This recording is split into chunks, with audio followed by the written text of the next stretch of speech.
भारत माता की, भारत माता की, भारत माता की, वंदे वंदे वंदे।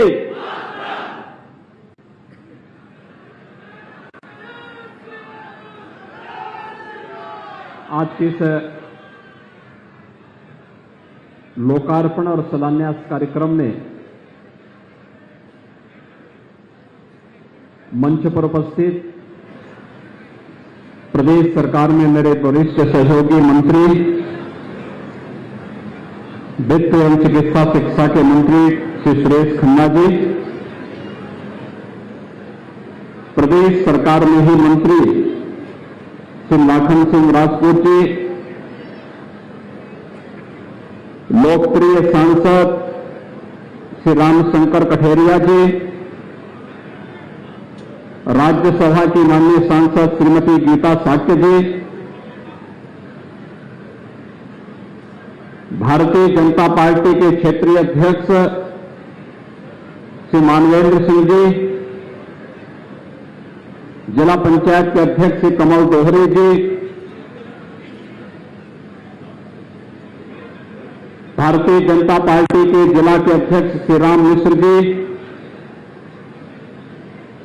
आज के इस कार्यक्रम में उपस्थित भारतीय जनता पार्टी से जुड़े हुए सभी पदाधिकारीगण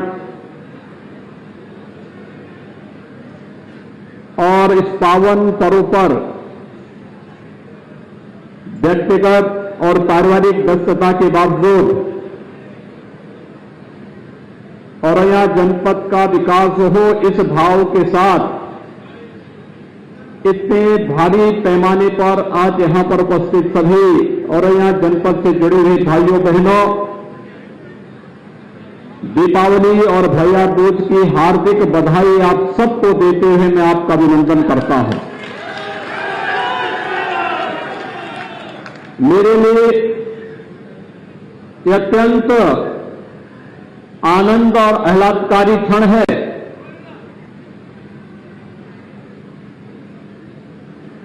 कि लगातार पर्व और त्योहारों की श्रृंखला,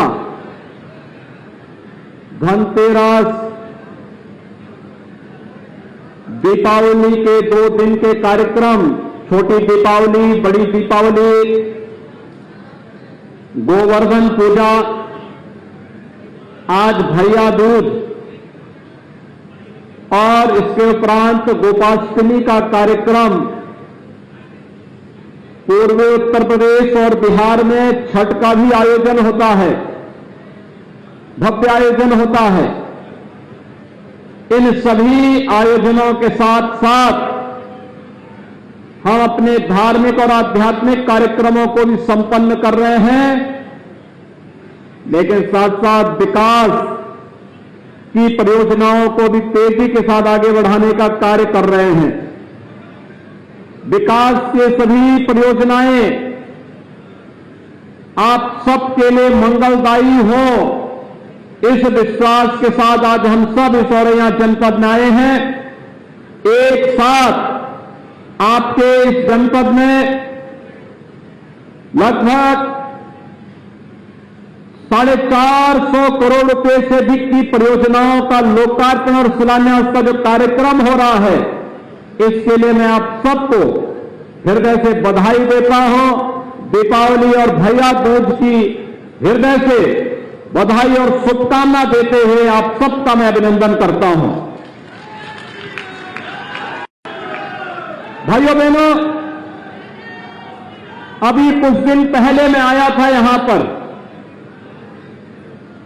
राजस्थान से जब भारी पैमाने पर चंबल नदी में पानी छोड़ा गया था, औरैया जनपद भी बाढ़ की त्रासदी का शिकार हुआ था। यहां पर किसानों को उनकी फसलों को नुकसान हुआ था, अन्य लोगों के घरों में पानी भी घुसा था। आपने देखा होगा, इससे पहले बाढ़ आती थी, कोई पूछता नहीं था, तब हमारे जनप्रतिनिधि, प्रशासनिक अमला, मंत्री और मैं स्वयं भी यहां का दौरा करने के बाद राहत कार्यों को आगे बढ़ाने का कार्य किया था। और भाइयों बहनों, चाहे वह बाढ़ से या अतिवृष्टि से जिस भी अन्नदाता किसान को या किसी नागरिक को कोई नुकसान हुआ है, सरकार ने या तो उसका मुआवजा उस परिवार तक पहुंचा दिया है या तय किया कि अविलंब उसके परिवार तक वह मुआवजा पहुंच जाना चाहिए। ये सरकार की वह संवेदनशील रवैया है जिसमें गरीब के साथ, पीड़ित के साथ, किसान हो, युवा हो, महिला हो या समाज का किसी भी तबके का कोई व्यक्ति वह शासन की योजना से लाभान्वित हो सके, इसके लिए शासन के स्तर पर लगातार प्रयास किए जा रहे हैं।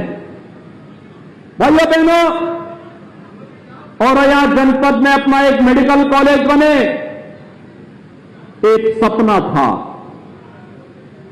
लेकिन हम आभारी हैं प्रधानमंत्री मोदी जी के, जिनकी अनुकंपा से प्रधानमंत्री स्वास्थ्य सुरक्षा योजना के अंतर्गत आज औरैया जनपद का यह सपना भी साकार हो रहा है। अपने विधायकों को, अपने सांसद को इसके लिए बधाई दीजिए, उनका अभिनंदन करिए। और भाइयों बहनों, ये मेडिकल कॉलेज आपके औरैया जनपद को समर्पित करते हुए, शिलान्यास करते हुए मुझे प्रसन्नता की अनुभूति भी हो रही है। ये मेडिकल कॉलेज उच्च स्तरीय स्वास्थ्य की सुविधा तो आपको देगा ही देगा, औरैया जनपद और आसपास के जनपदों के युवा नौजवानों को मेडिकल में प्रवेश की व्यवस्था भी देगा। बालिकाओं के लिए नर्सिंग के पाठ्यक्रम को चलाने में सुविधा होगी।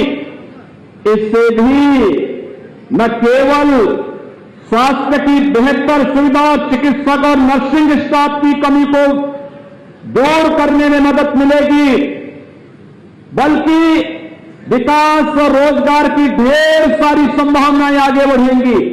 और भाइयों बहनों, 280 करोड़ रुपए की लागत से बनने वाले इस मेडिकल कॉलेज के लिए भी मैं औरैया जनपद वासियों को हृदय से बधाई देता हूं, अपनी शुभकामना देता हूं। भाइयों बहनों, यहां पर आज 109 करोड़ रुपए की लागत से 12 अन्य परियोजनाओं के शिलान्यास का कार्यक्रम भी आज यहां पर संपन्न हुआ है, जिसमें चिकित्सालय हैं,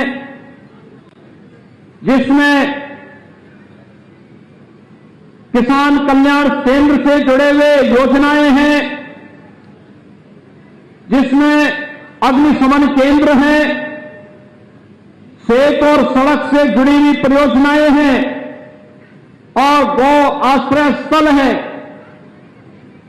ये सभी प्रकार की योजनाएं इसके साथ जुड़ी हुई हैं, जिनका शिलान्यास और लोकार्पण का कार्यक्रम भी इसके साथ संपन्न हो रहा है। भाइयों बहनों, आपको पूछना चाहिए, इटावा तो आपके बगल में ही है, और इस बात के लिए पूछना चाहिए समाजवादी पार्टी से, कांग्रेस से भी, बहुजन समाज पार्टी से भी, कि आखिर इस प्रदेश में शासन करने का अवसर इन सभी दलों को प्राप्त हुआ। सर्वाधिक समय तक कांग्रेस पार्टी को, इसके उपरांत समाजवादी पार्टी को, उसके उपरांत बहुजन समाजवादी पार्टी को प्रदेश में शासन करने का अवसर प्राप्त हुआ था। लेकिन भाइयों बहनों, केवल मैं स्वास्थ्य की सुविधा की ही बात करूं, 2017 के पहले प्रदेश के चिकित्सालयों में लाइफ सपोर्ट एम्बुलेंस नहीं होती थी। 2017 में आपने आशीर्वाद किया, भारतीय जनता पार्टी की सरकार बनी, और हम लोगों ने हर जनपद को कहीं 5, कहीं 6, कहीं 4 लाइफ सपोर्ट एम्बुलेंस उपलब्ध करवाई है। किसी का दुर्भाग्य से एक्सीडेंट हो गया, हार्ट अटैक का दौरा पड़ा, तत्काल उच्च सेंटर में उसे ले जाना है। इस एम्बुलेंस की बड़ी उपयोगिता है, लोगों की जान बचती है और यह कार्य 2017 के बाद हो पाया, 2017 के पहले नहीं हो पाया था। 1947 से लेकर के 2017 तक उत्तर प्रदेश में भाइयों बहनों केवल और केवल 12 मेडिकल कॉलेज बन पाए थे। कितने बन पाए थे? 70 वर्षों में 12 मेडिकल कॉलेज। और भाइयों बहनों अभी तो हमारी सरकार का 5 साल पूरा नहीं हुआ और इन 5 वर्षों में ही आप याद करना, हम सभी 75 जनपदों में एक मेडिकल कॉलेज देने जा रहे हैं। कार्य की स्पीड आप देख सकते हैं। 70 वर्ष लग गए, केवल 12 मेडिकल कॉलेज आ पाए थे प्रदेश में, लेकिन 5 वर्ष के दौरान हमारी सरकार प्रदेश को 58 मेडिकल कॉलेज देने जा रही है, जिसमें से 32 मेडिकल कॉलेज में वर्तमान में कार्य चल रहा है और शेष मेडिकल कॉलेज पर हम लोग योजना लेकर के आ गए हैं। बहुत शीघ्र उस कार्यक्रम को भी लेकर के आगे बढ़ रहे हैं। आज प्रदेश बदल रहा है, प्रदेश की छवि बदली है। पहले पेशेवर अपराधी और माफिया गरीब का, व्यापारी का, बेटियों और बहनों का जीना हराम कर देते थे और आज आप देख रहे होंगे अब तो पहले होड़ लगती थी इस बात को लेकर के कि इन माफियाओं को कौन कितना अपने गले में लगा करके इनके माध्यम से राजनीतिक रोटी सेंकी जाए। आज सबको मालूम है अगर माफिया के ऊपर बुलडोजर चल रहा है तो माफिया के शरणदाताओं के ऊपर भी जरूर चलेगा।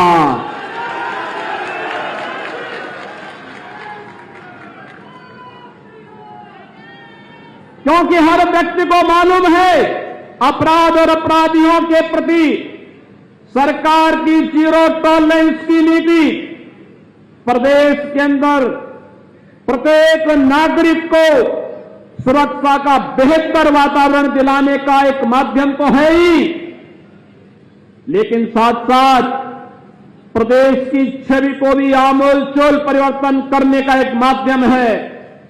नहीं तो पर्व और त्योहार आते थे, दंगे शुरू हो जाते थे। भाइयों बहनों, कोई पर्व और त्योहार आता था, आस्था पर भी कुठाराघात होता था और छोटे बड़े सभी व्यापारियों की कमाई भी लूट जाती थी। और यही नहीं, आम जन आस्था पर प्रहार होने की बजाय होता ही था झूठे मुकदमे सामान्य कार्यकर्ताओं और नागरिकों पर लाद करके उनकी जवान को बंद किया जाता था।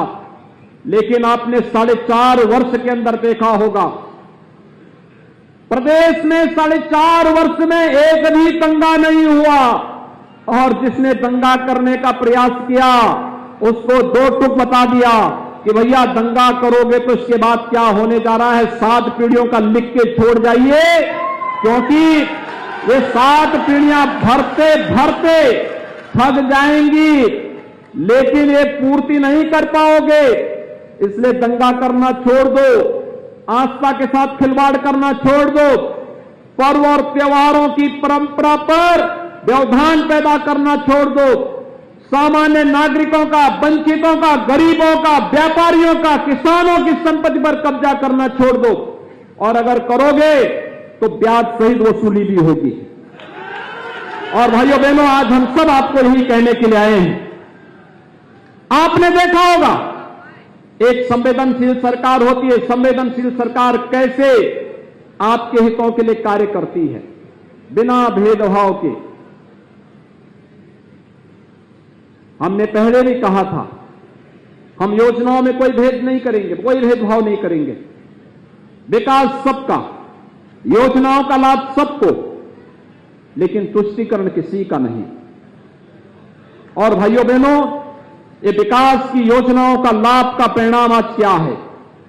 आयुष्मान भारत के अंतर्गत 63,083 परिवारों को 1,53,000 से अधिक गोल्डन कार्ड अब तक जारी हुए हैं आपके औरैया जनपद में। किसान सम्मान निधि में 246 करोड़ रुपए की राशि अब तक अन्नदाता किसानों के खाते में जा चुका है।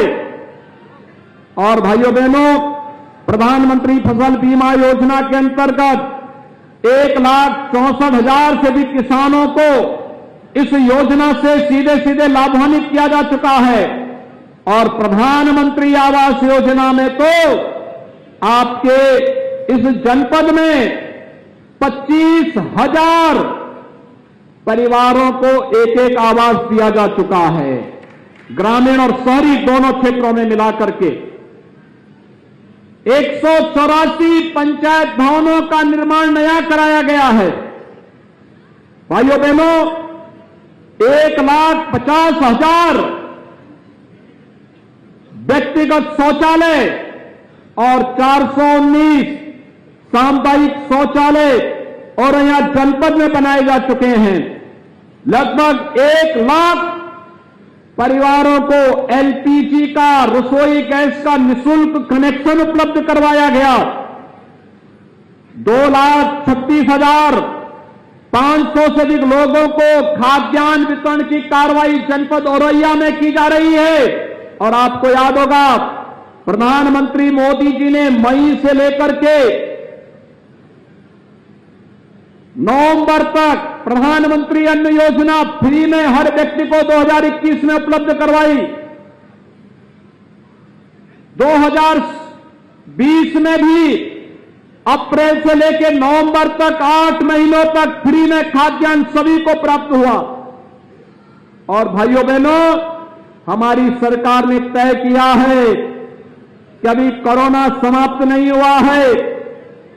अब हमारी सरकार ने तय किया है कि दिसंबर, जनवरी, फरवरी और मार्च हमारी सरकार प्रदेश के 15 करोड़ अंत्योदय और पात्र गृहस्थी परिवारों को अंत्योदय में 35 किलो खाद्यान्न के साथ साथ जिसमें गेहूं और चावल होगा,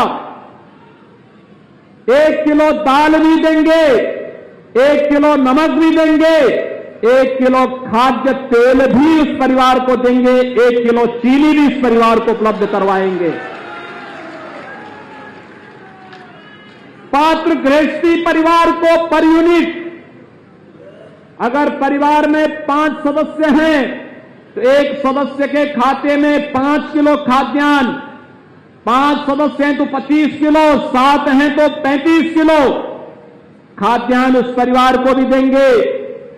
1 किलो खाद्य तेल, 1 किलो दाल और 1 किलो खाद्य नमक भी इस परिवार को उपलब्ध करवाने का निर्णय सरकार ने तय किया है। और भाइयों बहनों, दिसंबर में योजना मिलनी प्रारंभ हो जाएगी। मैं इसके लिए आप सबका अभिनंदन करता हूं। महंगाई इससे पहले भी बढ़ती थी, लेकिन सरकार राहत नहीं देती थी।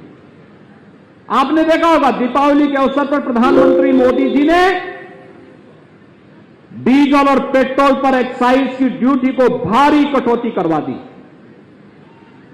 और प्रदेश सरकार ने सहयोग करते हुए साथ में कहा कि डीजल और पेट्रोल पे 12 रुपए हम लोग कटौती करेंगे। और भाइयों बहनों, आज आपने देखा होगा कितनी राहत मिली है।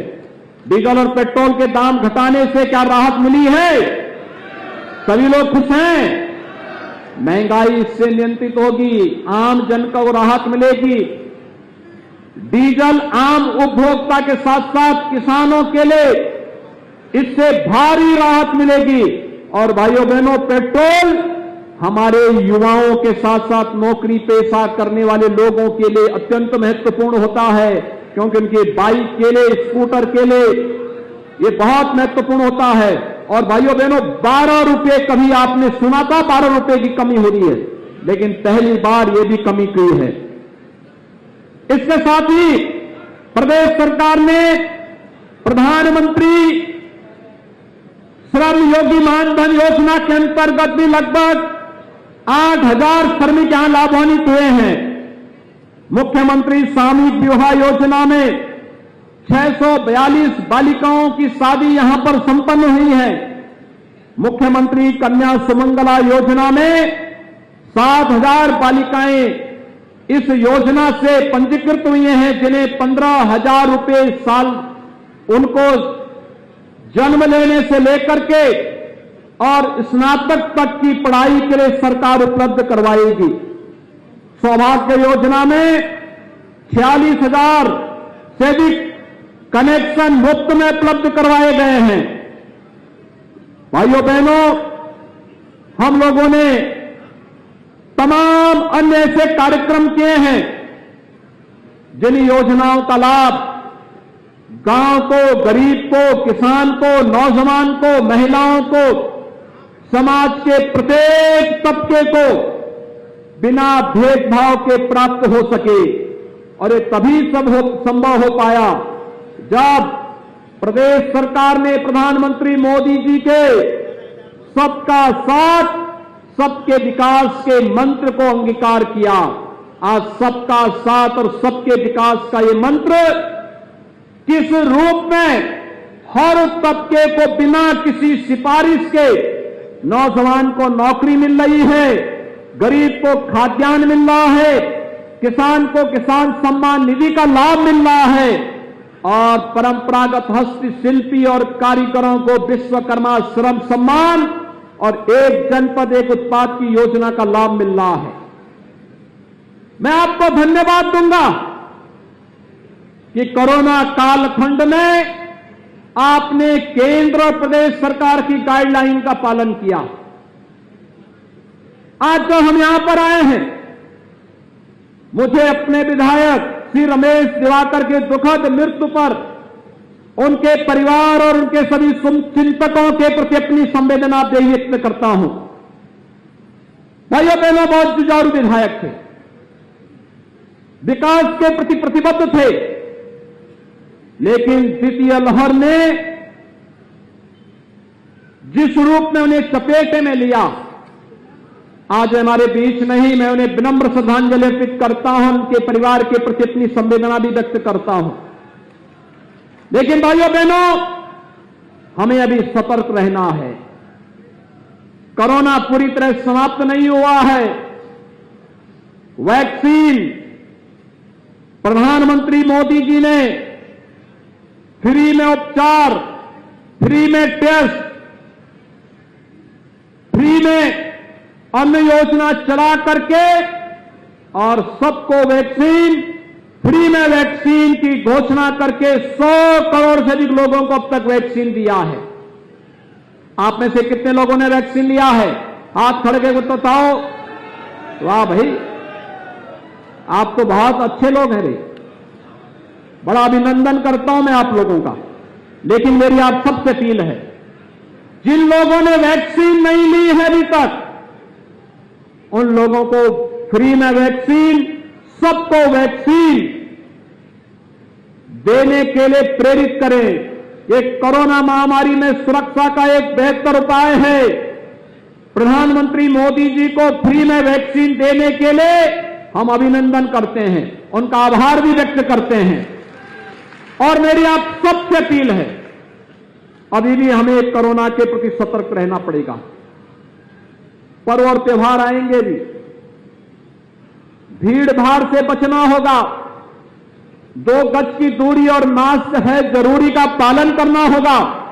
अगर हम इन सभी चीजों का पालन करते हैं तो भाइयों बहनों, आने वाला समय हर प्रकार से हम लोगों को कहीं न कहीं इस महामारी से बचाव के साथ साथ आगे की योजना को आगे बढ़ाने में भी मदद करेगा।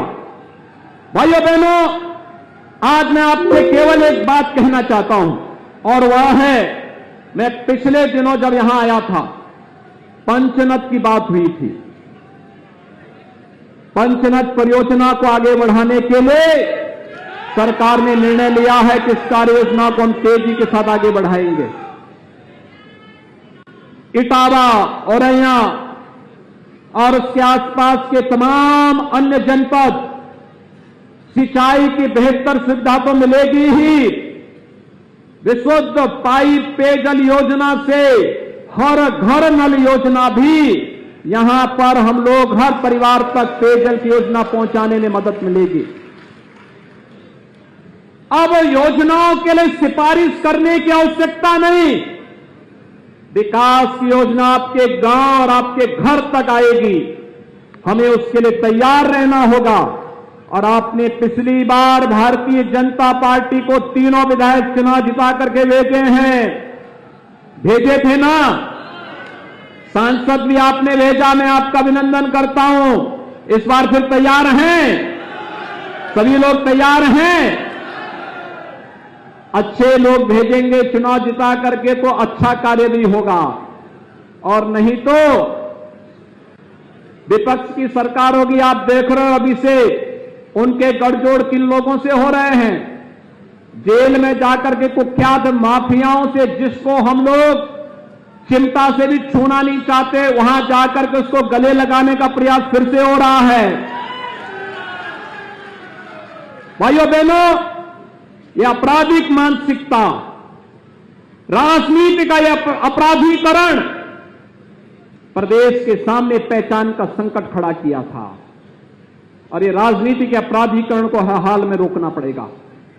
दूसरा, महापुरुषों का अपमान जो हो रहा है, आपने देखा होगा एक दल के नेता ने पिछले दिनों एक वक्तव्य जारी किया था, और वक्तव्य क्या जारी किया था, यानी भारत की अखंडता के प्रतीक सरदार पटेल की तुलना देश तोड़क जिन्ना से करने का कुत्सित प्रयास किया था। इस प्रकार के शर्मनाक और निंदनीय बयानों को पूरे प्रदेश को खारिज करना चाहिए। एक, सरदार पटेल देश को जोड़ने वाले थे, भारत की अखंडता के प्रतीक हैं। भारत की 563 से अधिक रियासतों को भारत गणराज्य का हिस्सा बनाने का श्रेय अगर किसी एक महापुरुष को जाता है, लौह पुरुष सरदार वल्लभ भाई पटेल को जाता है। और भारत को तोड़ करके जिन्ना को अपना आदर्श मानने वाले लोग आज भी जिन्नावाद का समर्थन करते हुए जिन्ना के डायरेक्ट एक्शन को इस देश को नहीं भूलना चाहिए।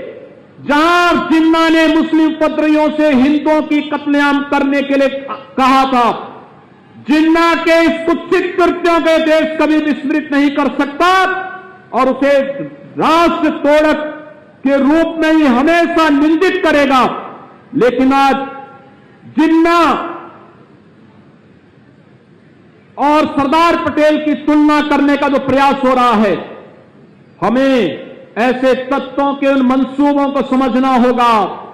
सरदार पटेल देश को जोड़ने वाले हैं, जिन्ना देश को तोड़ने वाले हैं। दोनों समकक्ष नहीं हो सकते। सरदार पटेल राष्ट्र नायक हैं, लेकिन भाइयों बहनों, जिन्ना भारत की एकता को खंडित करने वाले हैं। जो लोग ये तुलना करने का प्रयास कर रहे हैं, हमें उनके प्रति सतर्क रहना होगा।